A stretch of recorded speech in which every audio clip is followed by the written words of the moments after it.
Allahumma sholli ala Muhammad. Kalau kita suka dan menjadi kebiasaan makanan yang haram dan menghinakan, maka itulah penyebab rusaknya hati. Kalau hatinya sudah rusak, pendengarannya juga rusak, penglihatannya juga rusak, pembicaraannya juga rusak, pemikirannya juga rusak, bahkan hatinya pun, imannya pun juga akan rusak.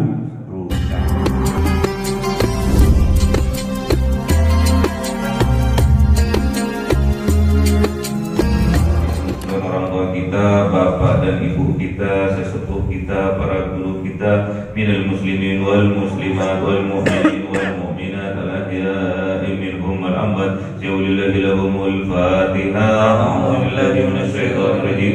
Bismillahirrahmanirrahim. Alhamdulillahi rabbil alamin arrahmanir rahim maliki yaumiddin. Iyyaka na'budu wa iyyaka nasta'in. Ihdinas siratal mustaqim, siratal ladzina an'amta 'alaihim ghairil maghdubi 'alaihim Waladhdallin. Amin. Bismillahirrahmanirrahim. Alhamdulillahirabbil alamin. Wassalatu wassalamu ala sayyidina Muhammadin nabiyil ummi wa ala alihi wa sahbihi ajma'in. Rabbi zidna ilma wa zid rizqi wa barik bima razaqtana waj'alna mahbuban fi qulubi ibadika wa a'inna bi uyunihim waj'alna wajha fi dunya wal akhirati wa minal muqarrabin katsiran nawalih ya hasanal fi'alih ya qa'im bil zawli muqtabal min tabaraka alhamdulillah wa wasrabu ala kulli halin. Allahumma akrimna bi nuril fahmi wal hifdhi warzuqni al hikmah wa ilhamal malaikatil muqarrabin wa amalan maqbulan bil laili wan nahari arhamar rahimin. Rabbana atina fid dunya hasanatan wa fil akhirati hasanatan wa qina adzaban nar. Subhana rabbika rabbil izzati amma yasifun wa salamun alal mursalin walhamdulillahi rabbil alamin. Bi sirril Fatihah. A'udzu billahi minasy syaithanir rajim. Bismillahirrahmanirrahim. Alhamdulillahi rabbil alamin arrahmanir rahim maliki yaumiddin. Iyyaka na'budu wa iyyaka nasta'in. Ihdinas siratal mustaqim, siratal ladzina an'amta 'alaihim ghairil maghdubi 'alaihim. Amin. Allahumma shalli ala Muhammad ya Rabbi shalli alaihi wa sallim. Allahumma shalli ala Muhammad ya Rabbi shalli alaihi wa sallim. Sallallahu rabbuna ala nuril mubin Ahmad Mustafa sayyidil mursalin wa ala alihi wa sahbihi ajma'in walhamdulillahi rabbil alamin.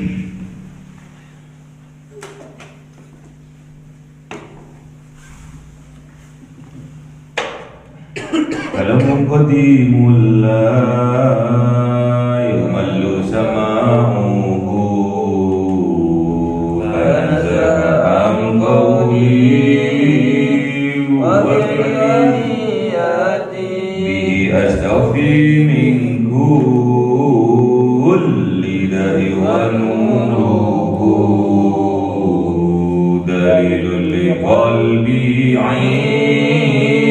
'inda jali wa hayrati fa ya rabbi matili bi sirri hurufihi wa nawwir bi sam'i wa qalbi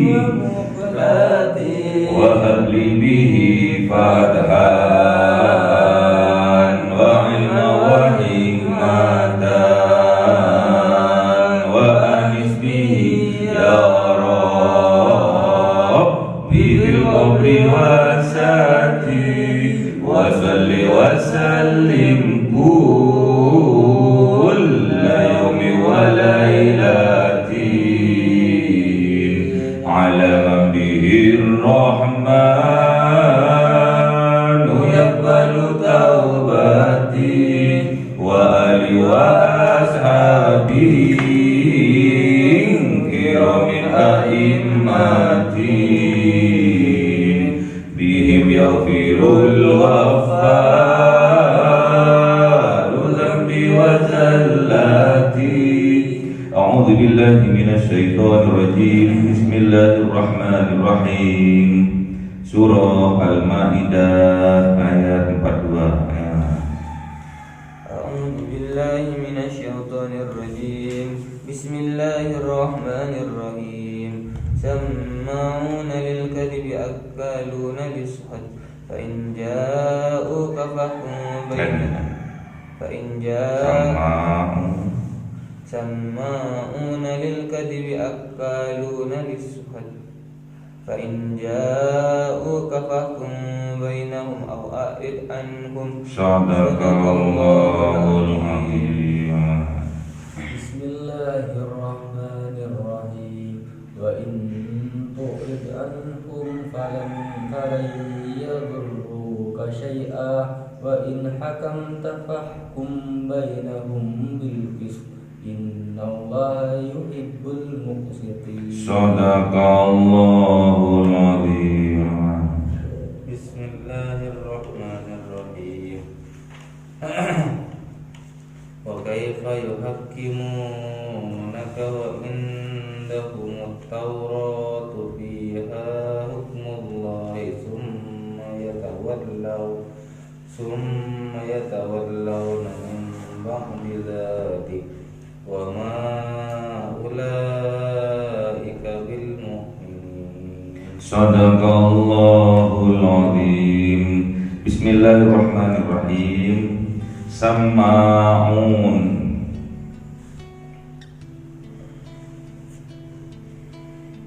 Kemarin orang Yahudi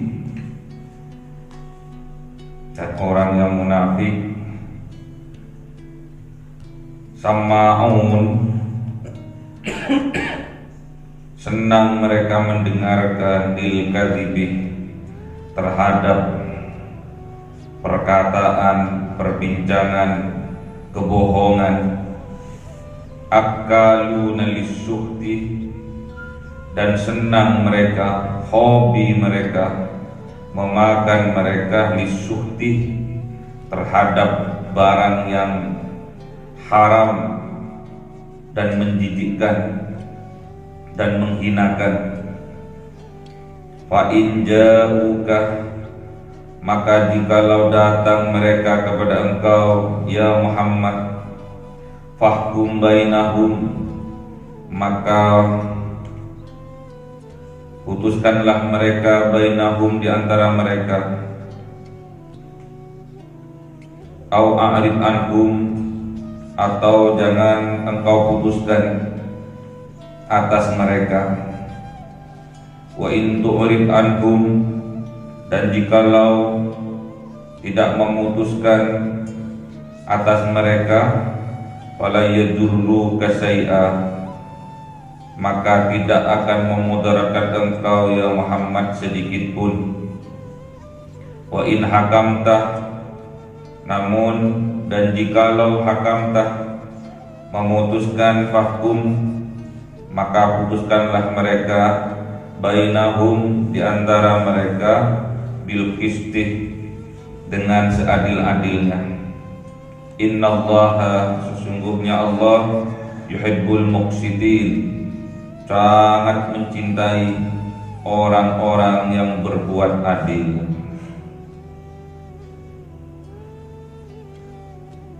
Jadi orang munafik, orang Yahudi, hobinya, kesenangannya tetap mendengarkan omongan-omongan kedustaan, senang hobi mendengarkan gosip, senang hobi mendengarkan ghibah, senang hobi mendengarkan fitnah, senang hobi mengorek-ngorek kejelekan orang, senang hobi mendengarkan perkataan dusta. Memang sudah jadi kebiasaan, sudah jadi budaya, bahkan sudah menjadi tabiat karakter orang-orang Yahudi, orang-orang munafik, senang tatkala membicarakan kebohongan, senang mendengarkan gosip, senang mendengarkan perkataan-perkataan dusta, dan juga akaluna lisuhti, mereka juga senang dan biasa memakan makanan yang suhti. Suhti itu bukan sekedar haram, tapi juga haram dan menghinakan. Jadi sudah jadi karakter, sudah menjiwai bahwa orang munafik dan orang Yahudi ini mendengarkan gosip, mendengarkan ghibah sudah menjadi kebiasaannya, dan juga menjadi kebiasaannya memakan barang-barang yang haram dan menghinakan. Contohnya seperti apa? Hasil korupsi, hasil nyogok, hasil riba. Mereka senang, makanya orang Yahudi senang gemar melakukan riba.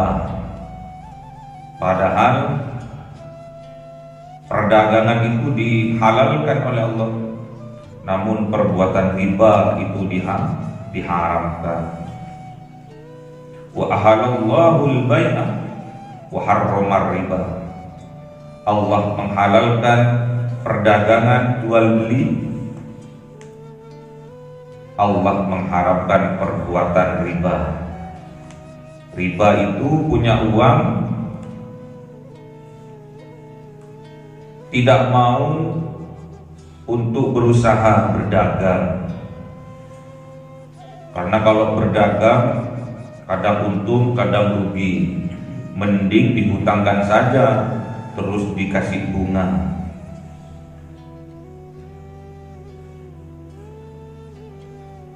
Jadi kebiasaan orang Yahudi, kebiasaan orang munafik,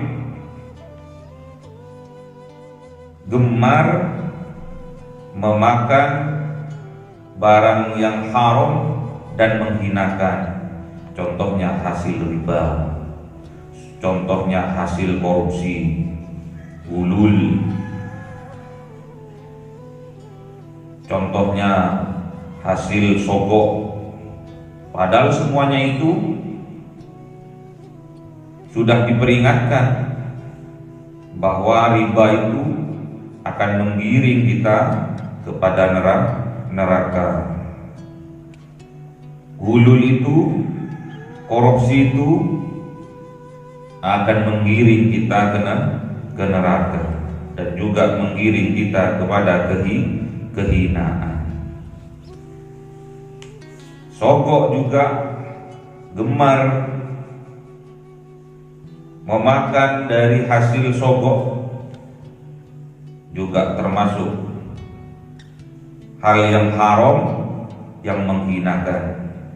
Bahkan Allah mengancam terhadap orang yang menyogok dan yang disogok, sama-sama masuk neraka.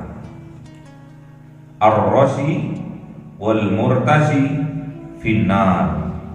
Dawuhnya Rasulullah, ar-rasi wal murtasi finnar.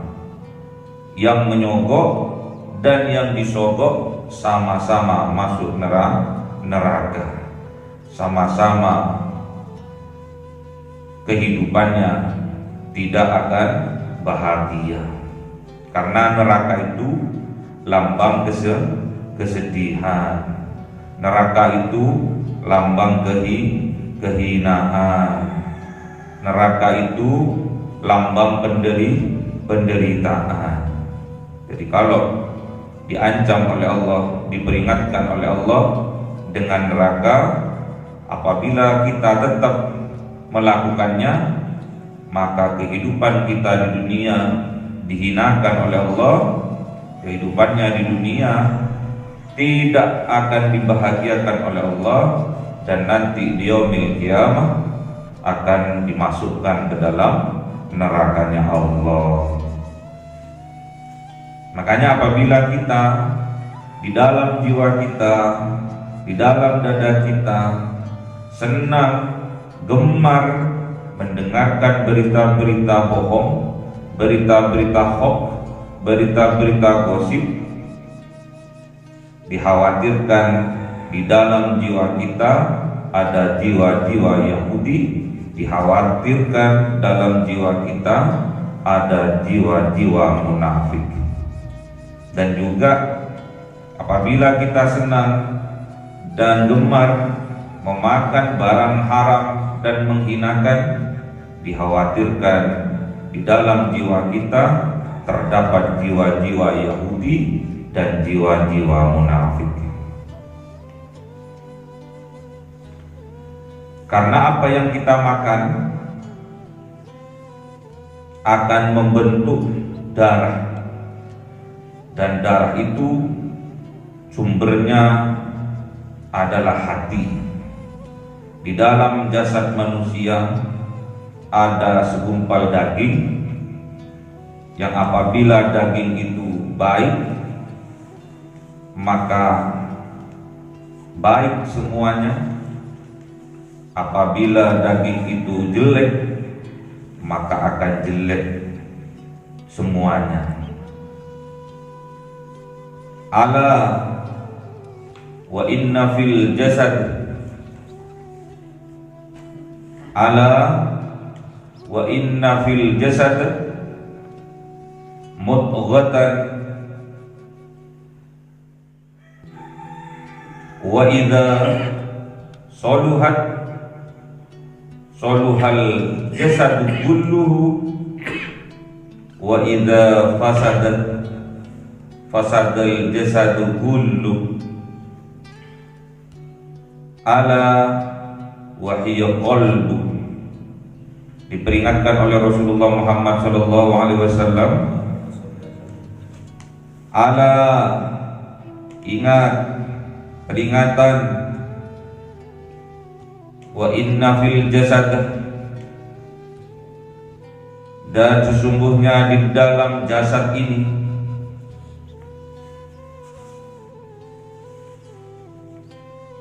mudghatan, ada segumpal mudghah, darah yang menggumpal mirip daging. Wa idza saluhat, apabila segumpal darah itu baik, saluhal jasadu kullu, maka akan baik seluruh perbuatan jasadnya. Namun wa idza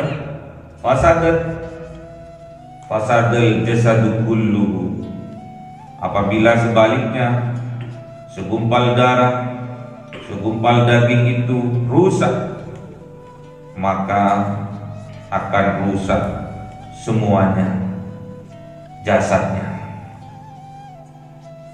Jadi kalau sudah hati yang rusak, maka pendengaran kita juga akan rusak, penglihatan kita juga akan rusak, pembicaraan kita juga akan rusak.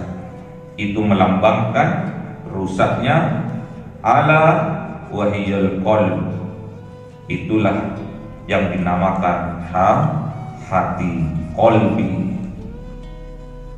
Jadi kalau qalbinya, kalau hatinya rusak, maka perbuatan seluruh tubuhnya akan rusak. Pendengarannya rusak, senang terhadap berita-berita bohong, senang terhadap berita-berita hoax, senang mendengar ghibah, fitnah. Itu menandakan bahwa hatinya rusak. Pembicaraannya sering menyakitkan orang lain, menandakan hatinya rusak. Penglihatannya digunakan kepada hal-hal yang maksiat, menandakan hatinya rusak. Bahkan pikirannya, akalnya ke arah yang negatif, menandakan bahwa hatinya rusak. Bahkan yang sangat mengkhawatirkan, karena hati adalah tempatnya iman, dikhawatirkan juga imannya juga rusak, gak akan lurus imannya.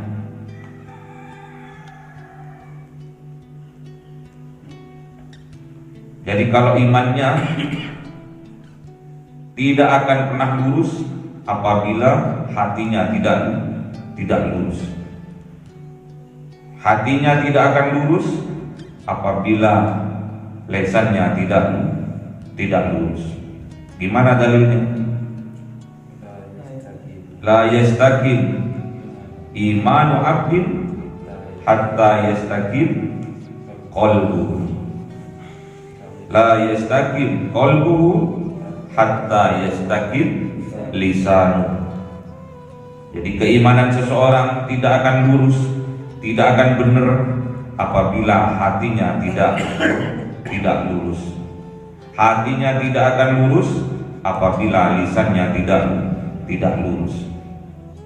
Jadi keterkaitan antara hati dengan amal perbuatan kita.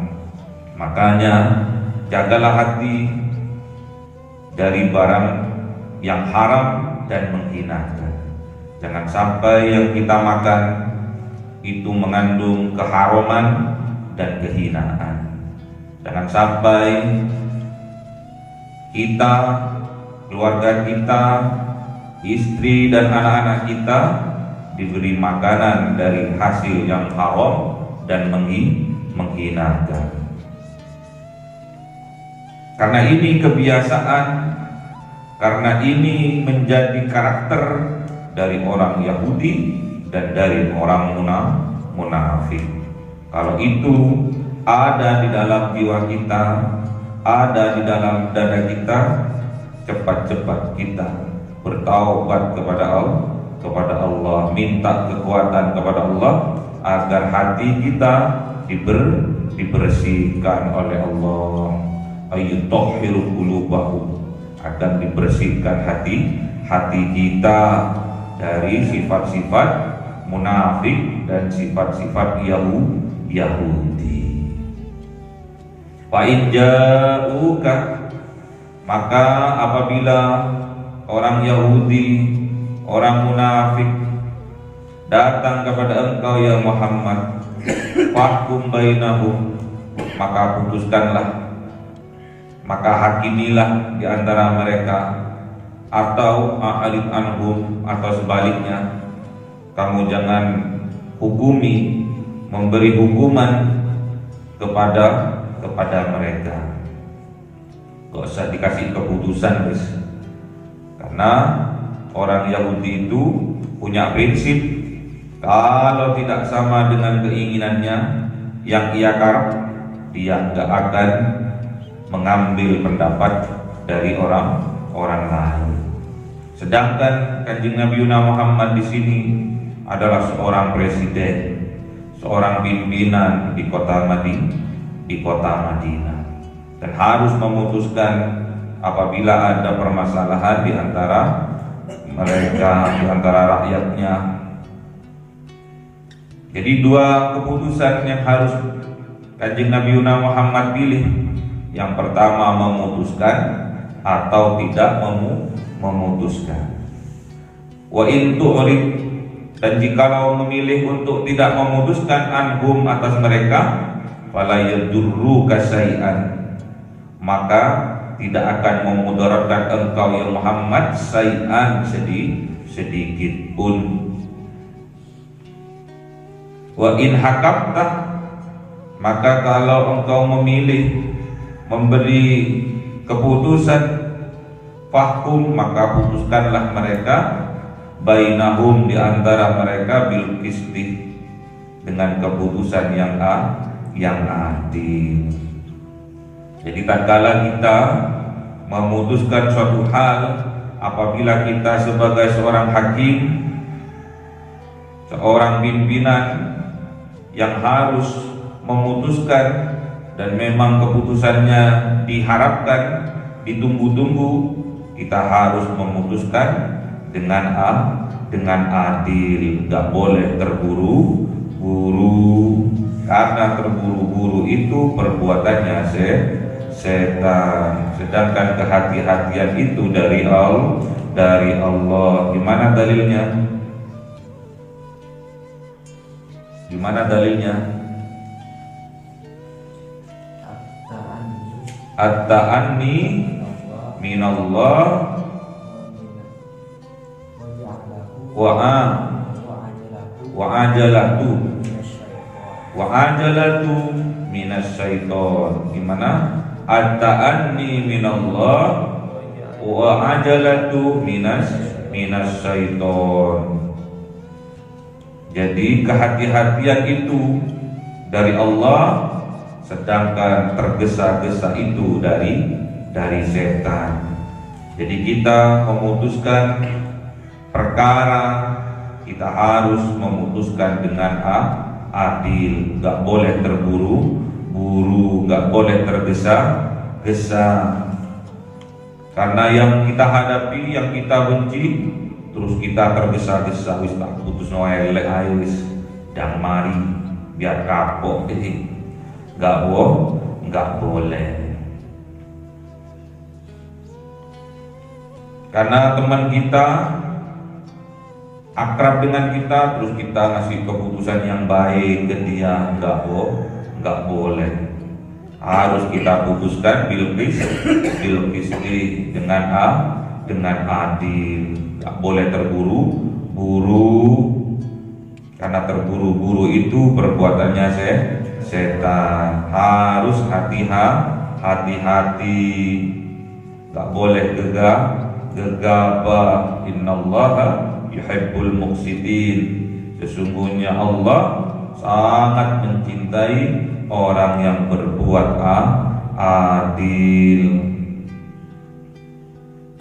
Wa kaifa yuhakkimunaka, dan bagaimana yuhakkimu, menghakimi mereka naka engkau ya Muhammad, wa indahumut tauratu, sedangkan di sisi mereka ada kitab Taurat, fiha, yang di dalamnya hukmullah, ada hukum-hukumnya Allah.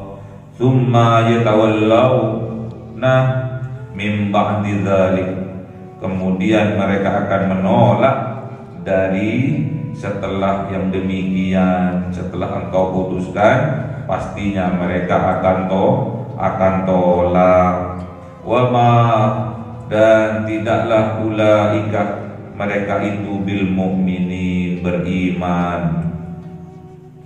Jadi ditanya oleh Allah, wa kaifa yuhakkimunaka, dan bagaimana engkau akan memutuskan mereka, akan menghakimi mereka ya Muhammad, wa indahumut tauratu fiha hukmullah, sedangkan di sisi mereka ada kitab Taurat yang di dalamnya terdapat hukum-hukum Allah. Yang kemarin ada seorang Yahudi yang ternama melakukan perzinahan muhson, dan di dalam kitab Taurat terdapat hukuman yang berbunyi apabila perzinahan yang dilakukan adalah muhson, maka hukumannya adalah dirajam sampai mati.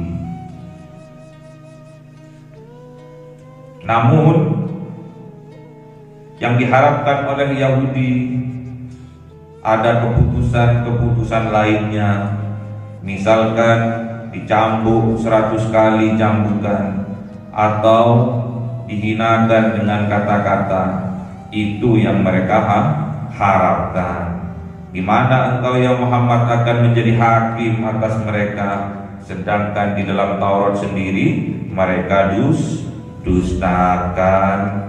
Padahal sudah jelas di kitab Taurat, apabila ada orang melakukan zina muhson, maka hukumannya dirajam sampai mati. Namun mereka tetap dustakan.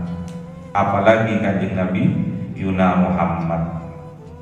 Memang dinanti-nanti kalau sampai keputusannya Kanjeng Nabi Yuna Muhammad, keputusannya Rasulullah Muhammad itu kepleset, itu yang dibuat senjata oleh mereka untuk memfitnah Kanjeng Nabi Yuna Muhammad. Makanya hati-hati, nggak boleh kita tergesa-gesa dalam memutuskan suatu perkara. Harus dengan tenang, nggak boleh emosi, nggak boleh marah, dan nggak boleh karena hubungan kekerabatan, hubungan kekeluargaan terus kita membela yang salah. Hukum itu harus ditegakkan seadil-adilnya. Jadi seorang pemimpin, seorang hakim itu kaki kanannya ada di surga, kaki kirinya ada di neraka. Kalau dia salah dalam memutuskan suatu hal, suatu perkara, maka dia akan kepleset ke dalam api neraka. Makanya hati-hati, pergunakan keilmuan kita untuk ke arah kebaikan, ke arah kemaslahatan, ke arah keadilan. Hukum itu harus ditegakkan dengan seadil-adilnya. Makanya kita jangan sampai merusak hati kita, merusak akal sehat kita, merusak iman kita karena kita memakan barang yang haram dan menghinakan. Karena itu nanti akan menjadi sumber dari segala sumber yang ada di jasad ini, yaitu menjadikan hati kita menjadi rusak. Kalau hatinya sudah rusak, maka semua perangkat-perangkat tangan kita, mata kita, kuping kita, hidung, mulut, pikiran kita, akal sehat kita, bahkan juga iman kita juga akan rusak. Makanya hati-hati dalam memilih makanan. Dari mana asalnya, kita itu harus jelas sumbernya. Kalau memang dari hasil korupsi, jangan sampai diberikan kepada keluarganya, dibuang jauh-jauh. Karena apa yang kita makan akan menjadi darah nanti pusatnya adalah hati. Gimana dalilnya tadi tentang hati? Ala wa inna fil jasad mudghatan fil jasadi. Ala wa inna fil jasadi mudghatan idza saluhat saluhal jasadu kulluhu wa idza fasadat fasadal jasadu kulluhu. Ala wa hiya qalbu. Jadi diperingatkan oleh Rasulullah, dan sesungguhnya di dalam jasad kita ada mudghatan, gumpalan darah, gumpalan daging. Dan jikalau gumpalan darah itu baik, maka seluruh jasadnya akan baik. Namun apabila sebaliknya gumpalan darah itu rusak, maka akan rusak seluruh jasadnya. Ala wa hiya qalbu. Itulah yang dinamakan hati. Makanya sampean hati-hati dalam menjaga hati.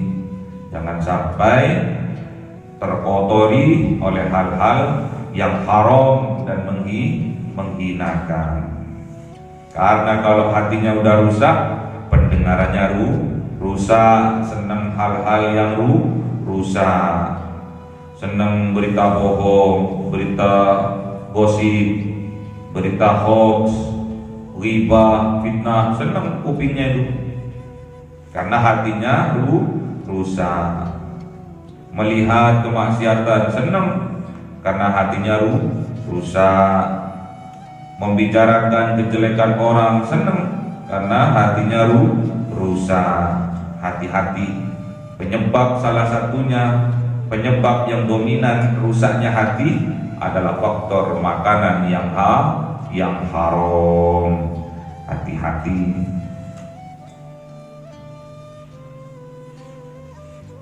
Kalau kita suka dan menjadi kebiasaan makanan yang haram dan menghinakan, maka itulah penyebab rusaknya hati. Kalau hatinya sudah rusak, pendengarannya juga rusak, penglihatannya juga rusak, pembicaraannya juga rusak, pemikirannya juga rusak, bahkan hatinya pun, imannya pun juga akan rusak. Makanya hati-hati. Kalau bukan miliknya jangan dimakan. Kalau memang udah ketahuan itu haram, jangan dimakan. Kalau kita sudah tahu hukumnya makan makanan yang haram, jangan kita makan. Jangan sampai kita menjadi fasik karena kita sudah tahu bahwa itu haram, tapi tetap kita langgar. Melihat maksiat haram masih kita langgar, fasik namanya. Berbicara fitnah, riba itu haram masih kita lakukan, fasik namanya. Makanya kita harus hati-hati. Apabila jiwa-jiwa Yahudi ada di dalam jiwa kita tetap bermohon kekuatan kepada Allah untuk Allah membersihkan hati kita dari jiwa-jiwa Yahudi dan jiwa-jiwa munafik. Minta kekuatan kepada Allah, minta power untuk bisa membersihkan hati kita dari sifat-sifat munafik dan sifat-sifat Yahudi. Yahudi udah kebiasaan dari sononya. Bahkan para nabinya juga dibunuh. Bahkan ulama-ulamanya yang mengajak kepada keadilan juga dibunuh. Innalladzina yakfuruna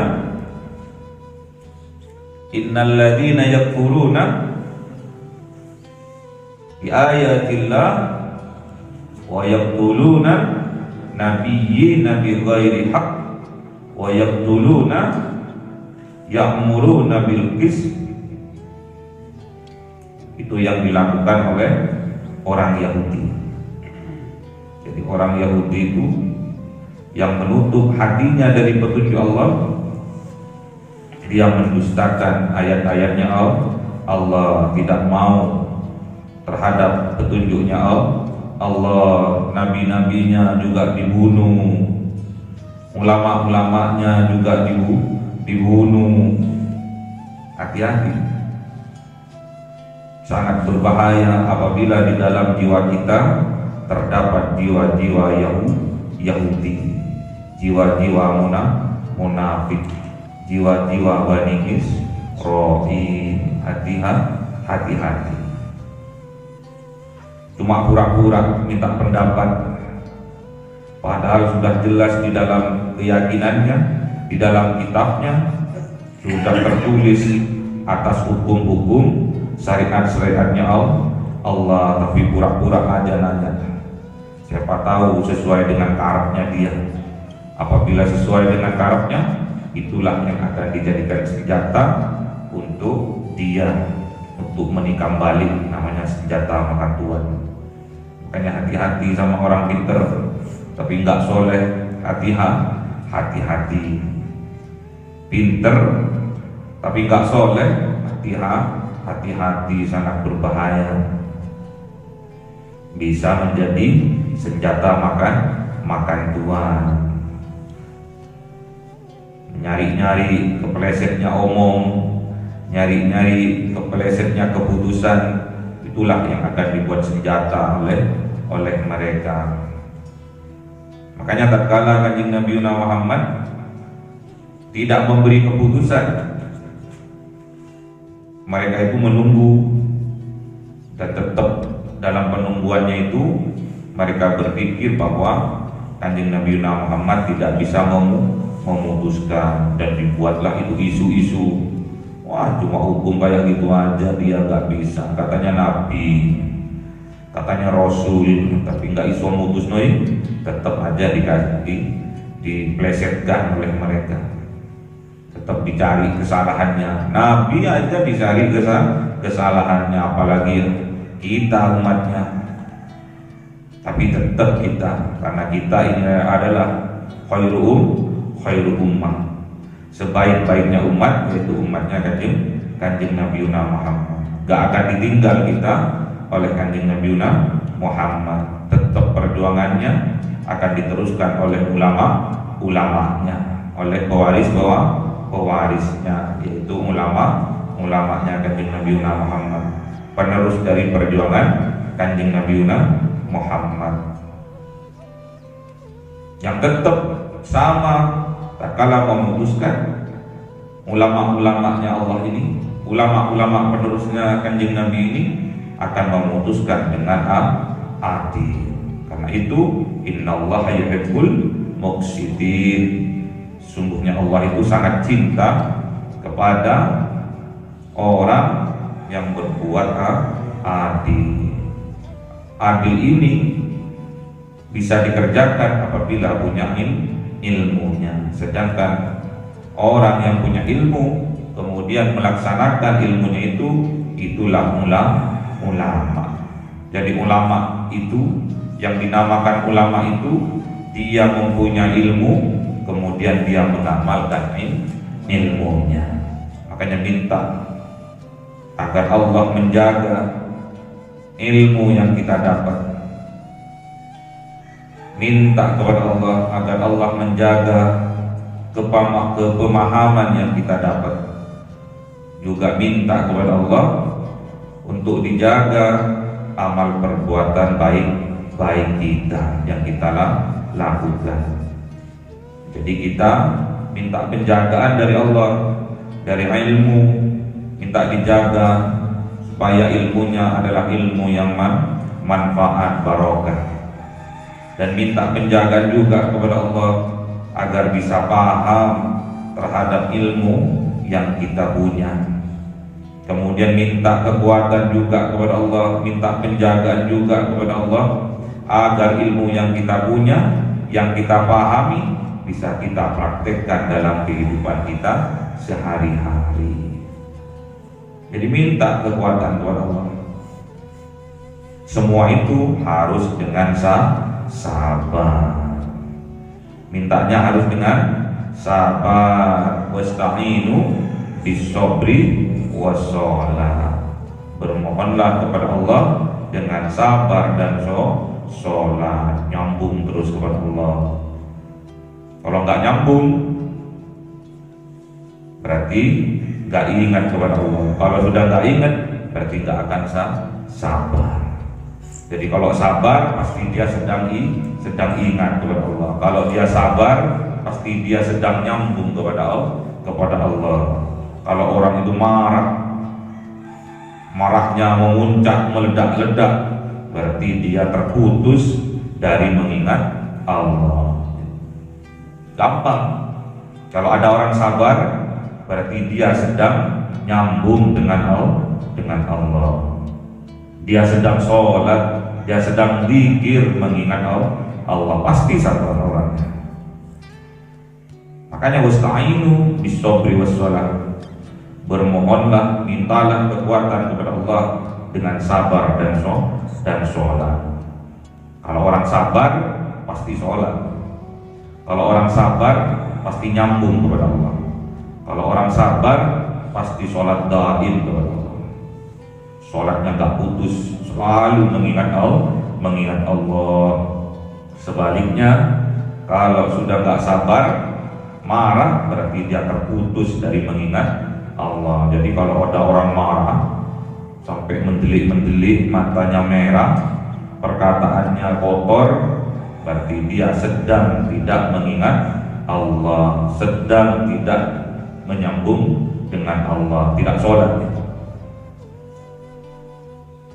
Karena sholat maknanya sholat itu adalah nyambung mengingat Allah. Jadi kalau ada orang sabar, pasti dia sedang sholat. Kalau dia sabar, pasti dia sedang sholat daim, sholat berzikir, selalu mengingat Allah tanpa henti, pasti sabar. Jadi kalau ada orang penyabar, berarti dia sedang menyambung dengan Allah. Kalau terputus, dia tidak akan sabar.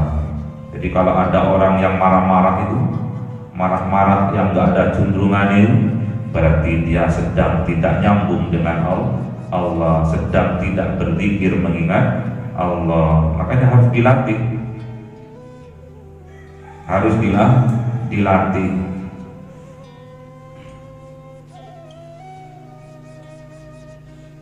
Sabar dan sholat, wa innaha lakabiratun illa alal khashi'in. Memang berat, sabar dan sholat itu memang berat, kecuali bagi orang yang khashi'in, yang khusyuk, yang asik bercengkrama dengan Allah. Kok bisa bercengkrama, bermesraan dengan Allah? Karena dia tahu siapa Allah.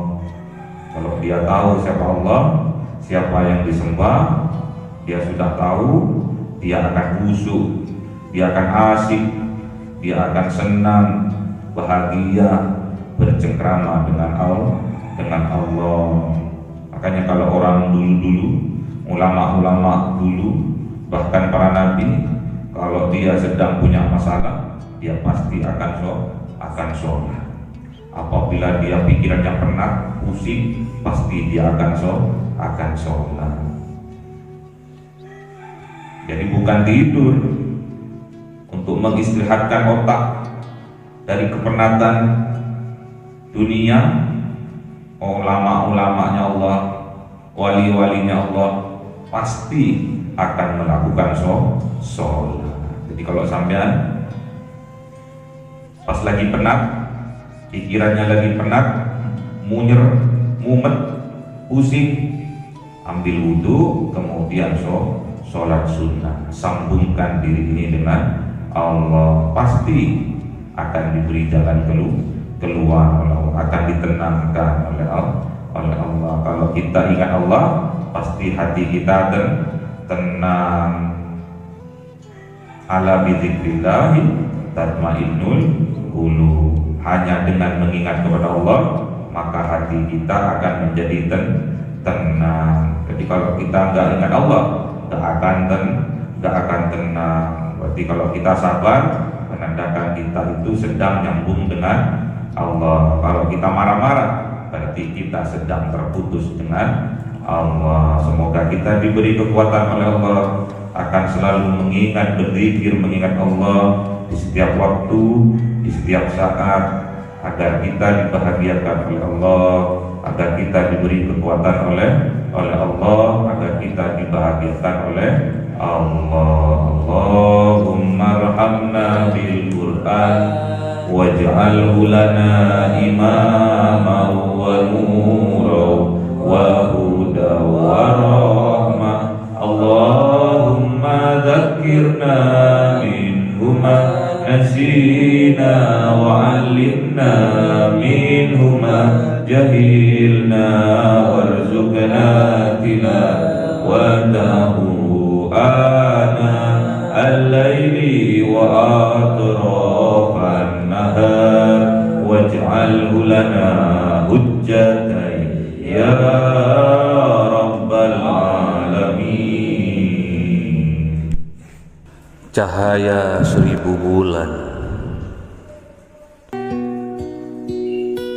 yang dimasukkan oleh malaikat ke dalam hati seorang hamba pilihan atas perintah Tuhannya, memancar dengan dahsyat penuh cinta, menembus relung-relung jiwa yang gelap penuh nista, berubah menjadi terang penuh kasih sayang. Itulah Lailatul Qadar.